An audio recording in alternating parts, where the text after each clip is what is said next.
Hi again, it's Marty Braden. Today's topic is Generation X, Millennials, Gen Z, and Gen Alpha. What's our Zeitgeist? If this is your first time watching one of my videos, thanks for checking me out. I'd like to quickly explain what my channel is about so you can better understand why I'm doing the videos that I'm doing.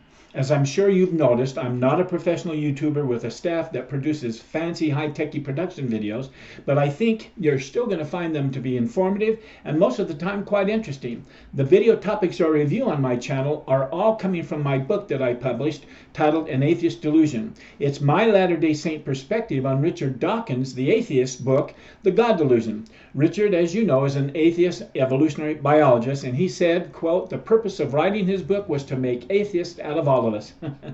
Anyway, right after I published An Atheist Delusion, I decided to set this YouTube channel up so I could post short video reviews on every single one of Dawkins' anti-theist, anti-Christ arguments that he puts forth in his book.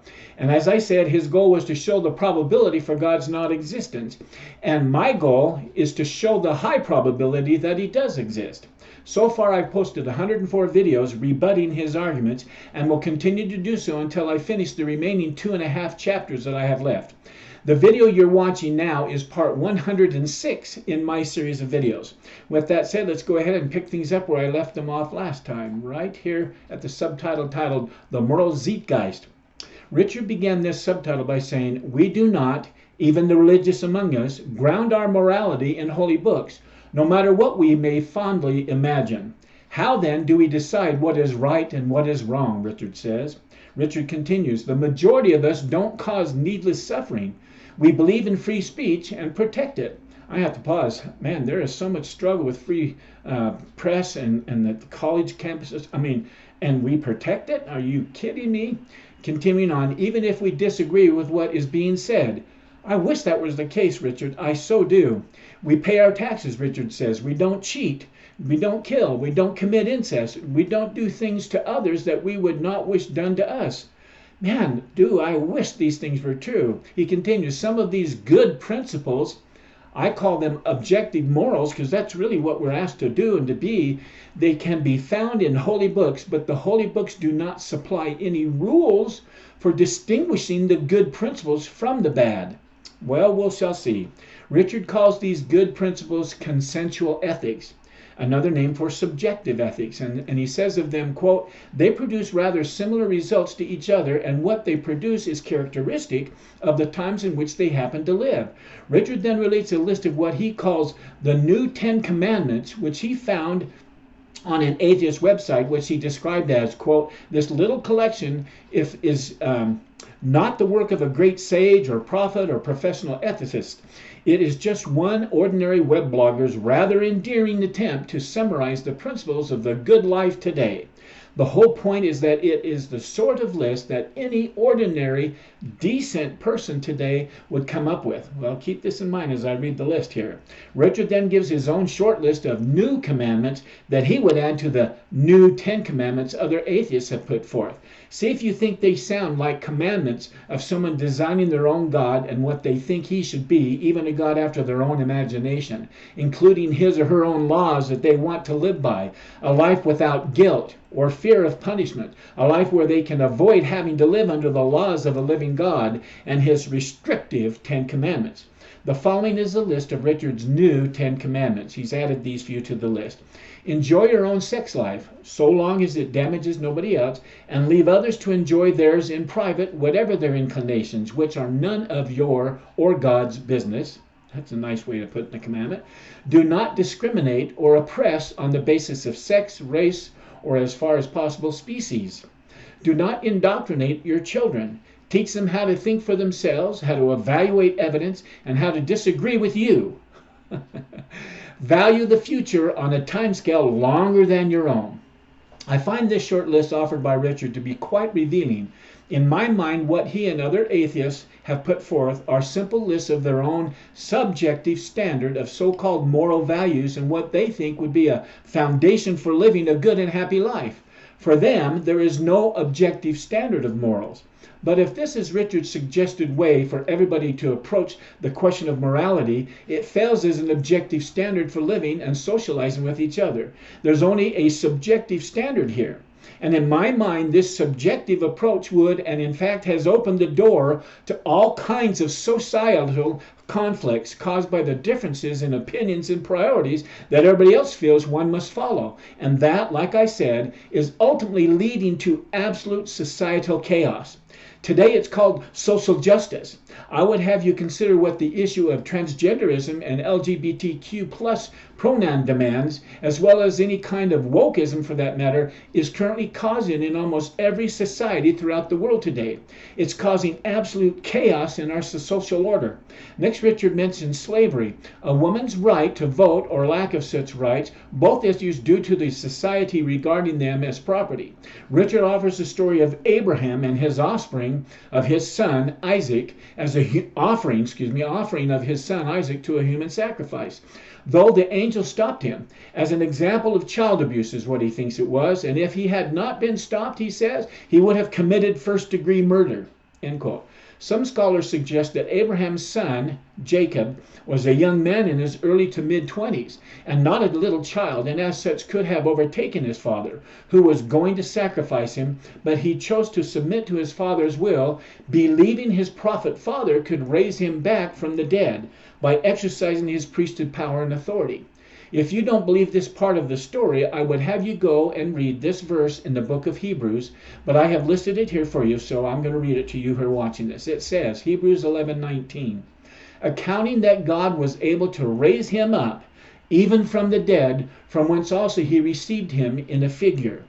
According to the mores of Abraham's time, Abraham's conduct was entirely admirable, as was Isaac's choice to obey God's commandment to submit to his father's will. Richard suggests, however, religious we are or not, that we've all changed massively in our attitude to what is right and what is wrong. Now, the little verse said, him in a figure. Well, the Abraham sacrifice ready to sacrifice his only son that he's waited forever for, that's a type and a shadow of our Father sending his son and offering him up as a sacrifice for the sins of the world. So there's a type and shadow here, is what Hebrews 11 was talking about. And the Father was going to raise, and in fact did raise Jesus from the dead. So the question then becomes, what's the nature of this change that Richard's talking about, and what drives it?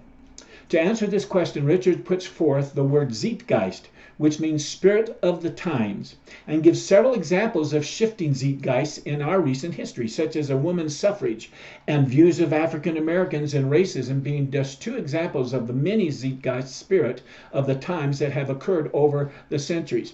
Richard concludes by saying there seems to be a steadily shifting standard of what is morally acceptable. Duh, that's what happens in societies. It has shifted in all of us, he says. I don't necessarily agree with that. And the shift has no connection with religion. Well, I guess his definition of religion is so far different than my definition of religion. God is the same yesterday, today, and forever. And his gospel, quote, his true, pure religion, does not change and shift with like the soft sands. If anything, Richard says, it happens in spite of religion, not because of it. Why does the moral Zeitgeist move in the broadly concerted way and direction that it does and has done over the centuries? He doesn't know, but he says this, it is not driven by religion, and certainly not by scripture. It is probably, there's that word that shows it's still guessing, it is probably not a single force like gravity, but a complex interplay of desperate exponential increase in computer power. Richard cracks me up. Richard concludes this subtitle discussion by putting forth his dogmatic claim, quote, whatever its cause, he doesn't know it obviously, whatever its cause, the manifest phenomenon of Zeitgeist progression is more than enough to undermine the claim, end quote. This has been Richard's goal here, to prove that we do not need God in order to be good or to decide what is good. Therefore, there is no need for God, and that's why he claims that God does not exist. Oh my, Richard, where do I begin? Let me start by sharing an article written by a blogger named James Michael Whitmore titled Zeitgeist in America, an analysis of societal spirit in the United States. I sure enjoyed it. I'm going to do excerpts, but you ought to look it up. It's so fabulous. It provides a good foundation and understanding of where the concept of Zeitgeist came from. I want you to know that I have inserted my own thoughts here and there in parentheses throughout the Michael's article, as well as deleted some portions of the article in order to save time, because I don't want to spend a whole hour on this. But if you want, you can go to Google and look up the article so you can read it in its entirety. I did, and it was fantastic. I've included what I thought would enhance our discussion and lend support to my response that I will give to Richard's points regarding the many Zeitgeists that have taken place throughout history, as well as their relation to where morals come from. The following excerpts are from Mr. Whitmore's article, and I quote, "This research focuses on the concept of Zeitgeist, the particular spirit of an era, and how it has changed and evolved in modern America eras, as well as in all the societies of the nations in the world's history. Society is generally observed and influenced through 5 main categories, 5 main influencers: politics, economics, social trends, cultural trends, and 5 is religion." Sorry, Richard, but 5 is religion, he says. Each of these categories play a significant role in shaping the Zeitgeist in each of the world's respective societies, some more than others, depending on its importance to the people of that time. This parentheses, surely this gives us insight to what the cause or causes of Zeitgeists are. But who drives the spirit of Zeitgeist in any society? That's the question I ask. I suggest Zeitgeists are driven by 2 main influencers, and all the influences are the natural outgrowths of these 2 voices or influencers or spiritual influencers. This is still me. In the subtitle, Does Our Moral Sense Have a Darwinian Origin? In Chapter 7, I discussed the Spirit of God and the Spirit of Satan, and shared how each and every person on the planet are given the opportunity to choose which of these 2 voices or spiritual influencers they want to follow. And this discussion about the spirit of an era, the Zeitgeist of the day, is a reflection of one of these 2 voices or influencers swaying our societal norms. Now Richard continues, or this article continues. Examples of categorical sources that influence these choices might include open sources from the internet, novels from authors associated with specific time periods, artists and their creations, research reports from organizations focused on population trends, and even quotes from speeches or discussions of historical figures. The Zeitgeist of an era is best recognized when it has passed rather than during its time, and the reason being that the people living in each of these eras are too caught up in what surrounds them to identify it for themselves. It is up to today's generation to analyze the Zeitgeists of previous time periods or eras or societies and be able to recognize trends from those eras in today's society. This is me. If we fail to learn from our past history, we are doomed to repeat it. Continuing on with the article, it is important for society to start learning to embrace the Zeitgeist of now in order to determine its current trends are helpful or detrimental to one's future so we can create a greater future. It's mankind trying to figure it out on his own, sounds like to me. Throughout the past 2 centuries, as an example, America has undergone vast developments in every aspect of society. Though many changes are identified and the cause of those changes as well, it has not yet been well explained what or who it is that drives such change. Many would reply that people drive the change, but what drove them? What compelled so great a transformation that it was encouraged by droves of people? I posit that it is the light of Christ that drives people to invent and create and ultimately do good. However, when the spirit of Satan, the spirit of Antichrist, is the spirit that is followed by the majority of society, having chosen darkness rather than light, the spirit and power of the light of Christ soon ceases to strive with the masses, and soon it becomes a downward spiral, taking over their lives until that society crashes and is ripe for destruction. Continuing, it is indeed the energy, spirit/voice itself of any reformation, the milieu surrounding the people as a whole that drives societal change. The word to describe this concept of change is Zeitgeist, meaning the spirit of the time. I appreciate Richard having brought this concept up as one of his arguments. This is me speaking. I don't necessarily agree with his belief that religion is in no way driving the spirit of Zeitgeist, which then drives our morals, or what it may be a complex and interplay of desperate exponential increase in computer power. I believe there is a spiritual atmosphere that exists in different societies, and it's due to the varied influencers that exist in these societies. Continuing on with the article, quote, before delving into the spiritual makeup of an era, it is important to truly understand what Zeitgeist is.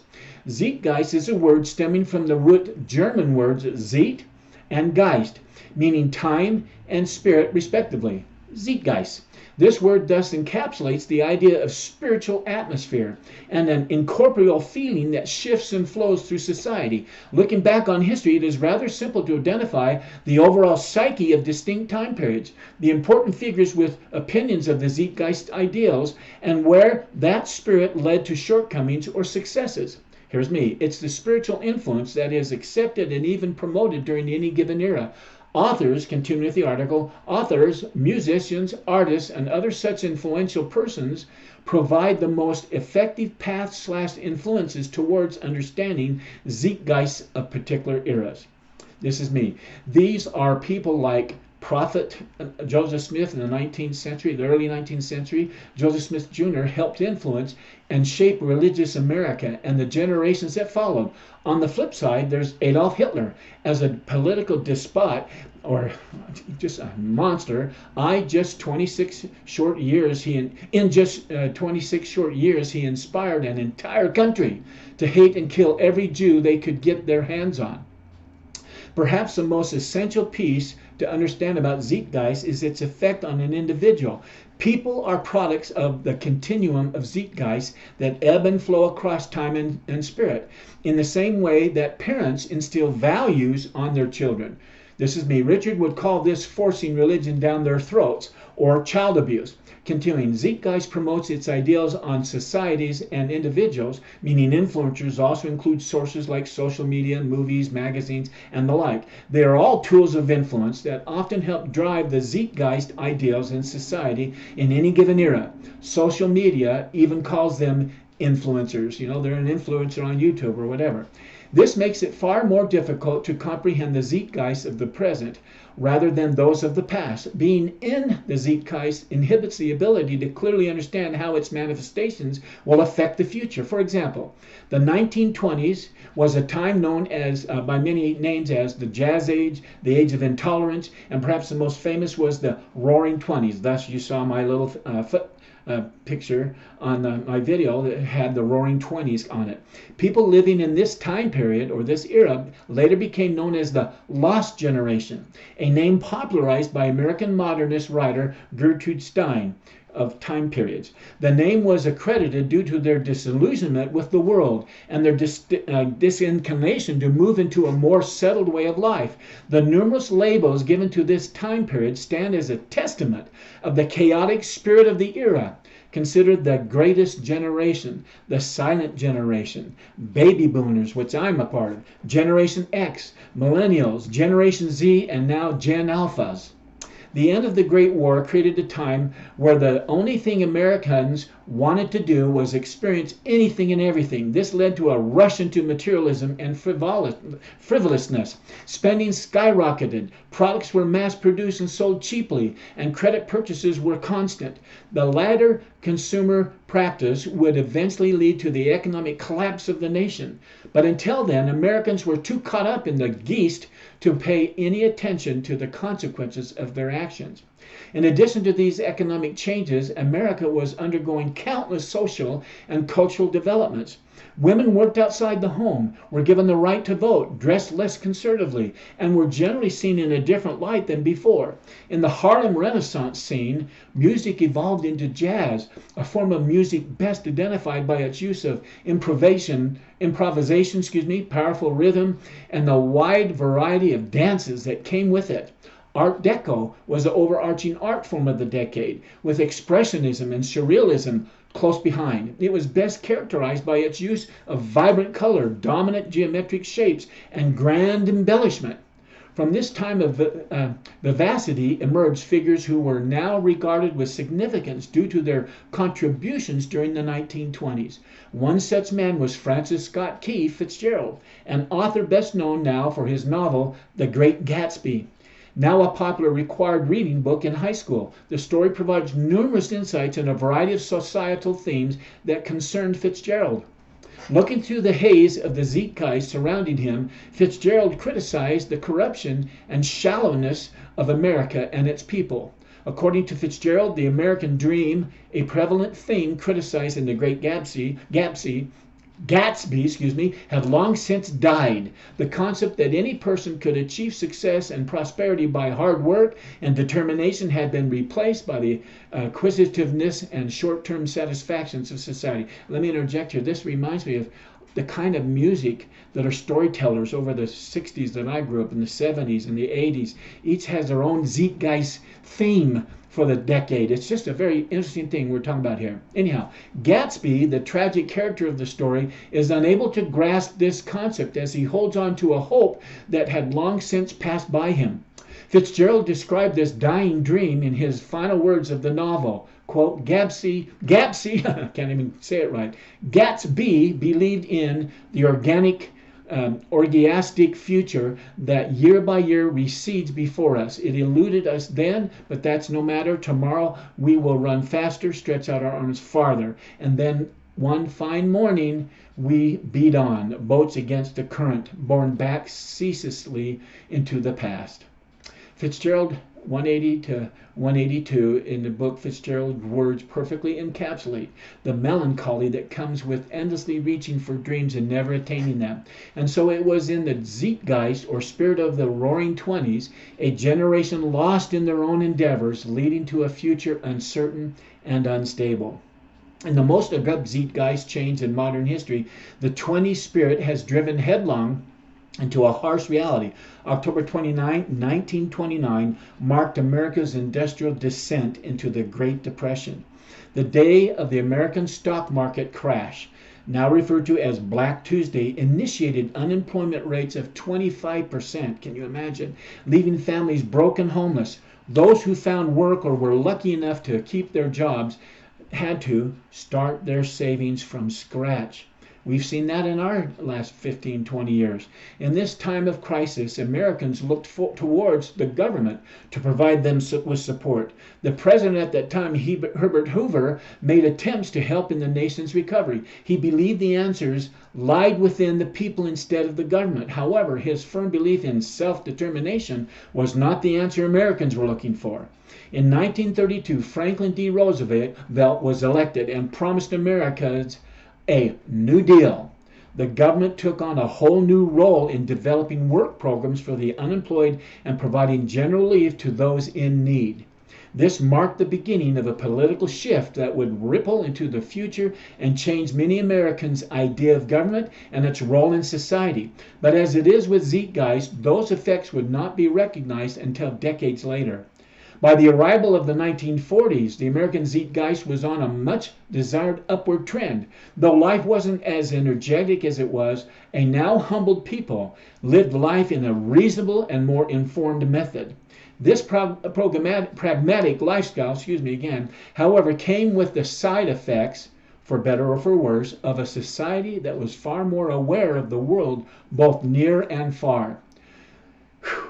The all too familiar shadow of war loomed over the American people once more, as conflicts in the Western Hemisphere escalated. When war came to them in the form of Japan's attack on Pearl Harbor, the cry for war rang loudly. Production and the need to fight drove Americans towards a purpose that would carry the nation out of its rut. Industry boomed during this time, and by the end of the war, the distribution of wealth in America settled to a far more balanced state. Economics aside, the post-war social changes created and would continue to form a much more diverse spirit in the United States.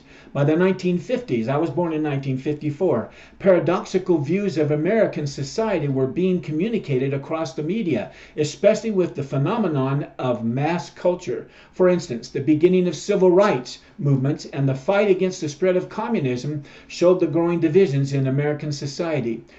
With no set task ahead of it, America was waiting to find out what the next big steps were in store. This responsibility would not only affect the American people, but the world. This is best described in the words of Winston Churchill, and I quote, "The United States stand at this moment at the summit of the world. Let them act up to the level of their power and their responsibility, not for themselves but for others, for all men in all lands, and then a brighter day may dawn upon human history. We must remold the relationships of all men in such a way that these men do not wish or dare to fall upon each other for the sake of vulgar and outdated ambitions or for passionate differences in ideology, and the international bodies of supreme authority may give peace on earth and decree justice among men. Our pilgrimage has brought us to a sublime moment in the history of the world. From the least to the greatest, all must strive to be worthy of these supreme opportunities. There is not an hour to be wasted. There is not a day to be lost." End quote. Now, I was driving to go run a quick errand today, and I had the radio on, and I heard a talk show was going on. It was talking about the youth today that are entering the military, all the different branches. So much different with wokeism and the things that are being promoted in there. How much they truly love the country is in question. They're going in for different reasons than for the patriotic love of this country, willing to help protect and keep America free by laying down their lives. What no greater gift to have a man than to lay down his life for his brother kind of spirit. It's changed. I heard a lot of testimony of folks who are serving there now and served 20 years ago, and they're just dumbfounded what's happening. It's very interesting. There's a Zeitgeist happening right in our generation. That is for sure. With a Zeitgeist, the spirit of an era, beginning to form out of the ashes of an older era, the future of America took aim and rocketed into an age of reform.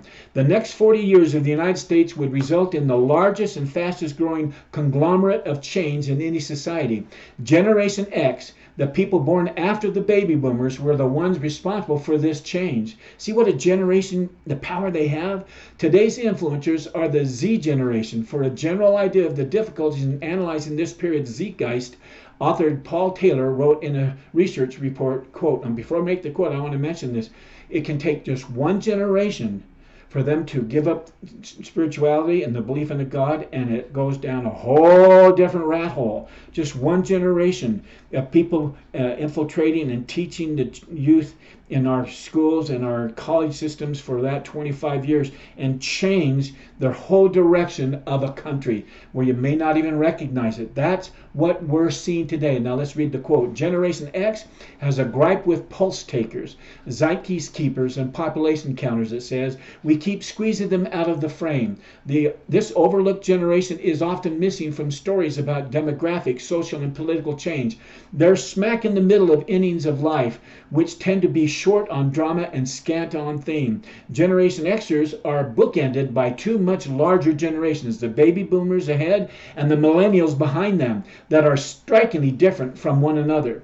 And in most of the ways we take stock of generations, their racial and ethnic makeup, their political, social, and religious values, their economic and educational circumstances, their technology usage, Gen Xers are a low-slung, straight-line bridge between two noisy behemoths. Working in the working order prescribed by Taylor, bit by bit, the Zeitgeist of change can be pieced together. The issue of race had always been in American society, but the 1960s civil rights movement ultimately brought about the Reformation being sought. Bringing full rights to African Americans set the precedent for all minority groups to be treated as equals and allowed the nation to move in a more racially open direction. But did it really? It did, but there are still serious issues. He continues, in the world of politics, controversial issues poured into informants lapsed and exploded into the public realm. The Korean and Vietnam War, the Cold War, Watergate, the Iran-Contra affair, and the Monica Lewinsky affair are all prime examples of political scandals that left seeds of distrust planted in the American minds permanently. The so-called seeds becoming influencing drivers in the Zeitgeist. Where do these seeds come from? Are they thoughts or ideals from the mind? Where do they come from? That's me speaking. Now going back. People who would no longer view the government in a positive of a light as before. In the social and cultural elements of life, everything pushed as far left as hard as it could. People were tired of living by the ideals of an older generation and fought for many reformations. This ranged from changes in the pop culture fads of music, dance, art, and fashion, all the way through the ideals of sexuality, drug use, law, and other area of controversies. I'll say this, there's definitely music, like I said, and every generation has a whole new approach to dress and clothing and exposure, all that kind of thing. No decade was the same in this turbulent time, each differing vastly from the other as changes would come and go. Religion became decreasingly prevalent as each decade passed. This so-called trend of religious practice declining as we draw closer to the second coming was foretold long ago, this is me speaking, by prophets, and the Zeitgeist ideals of this era were foretold as well. I'll address this just a little later. Continuing on with the article, the economy constantly grew, but the performance was inconsistent, leaving Americans unsure about their livelihoods. Technology, one of the strongest forces behind the Zeitgeist, drove onward and upward, but created issues for America and other countries. For a time, the space race between America and the USSR led to a massive influx in technology production. This included progress in space travel, communication abilities, weapons development, and other major scientific breakthroughs. Though this proved to be beneficial as a whole to the consumer market and defense of the United States, the delicate balance of brinkmanship with nations of differing political ideologies left a permanent scar of uneasiness on this Zeitgeist. The effect of this era's time are seen today in today's spirit, in the way politics are run, the technology used in daily life, and the common citizen's view on what it means to be human.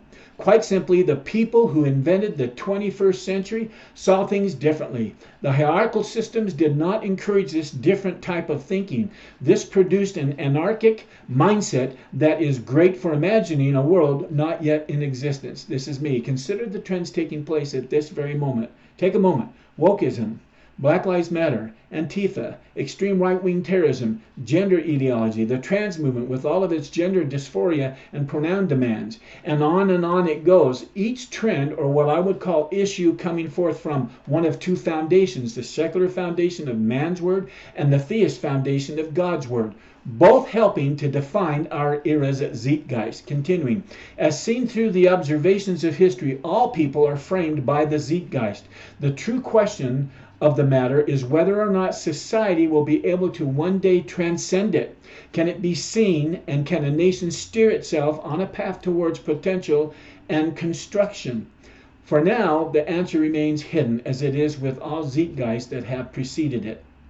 Just as it is hard to understand oneself entirely, it is near impossible to grasp the spirit of the time while being a part of it. When reflecting on the past, many wish to have known the consequences of actions not thought through. In other words, be able to have true foreknowledge and learn from someone else's broken nose, but we seem to want to go on and get our own nose whacked. To have had the knowledge of now, then. Well, the prophets have that ability to see around the corner. Can this practice of hindsight be applied to the future? Is foresight possible when using the trove of knowledge stored in the history of Zeitgeist?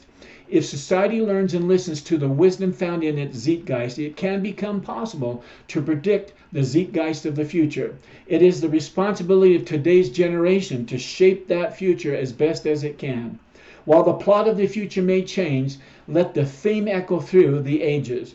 Remember that while Zeitgeists of the past have indeed shaped this generation, they do not define what this generation is or what it will become. End of the article. And that's the end of this particular section of this. You're going to have to do it another part. It's pretty interesting, isn't it? Zeitgeist. What we're seeing is the new Zeitgeist. How would you define it? What would you call the Roaring Twenties? What would you call this so-called 2020s and so forth? It's very interesting. And to me, the words of the prophet have clearly defined what we see today. And lovers of their own selves, without natural affection, just all kinds of things that are right before our eyes. The Zeitgeists are found in the scriptures. even to the future Zeitgeist. That's my opinion. Anyhow, write your comments down, share your thoughts, ask any questions you have. I'll do my best to get to them quickly and answer them back. I enjoy it. I enjoy the give and take. Anyway, until next time, I want to wish you continued success. Goodbye.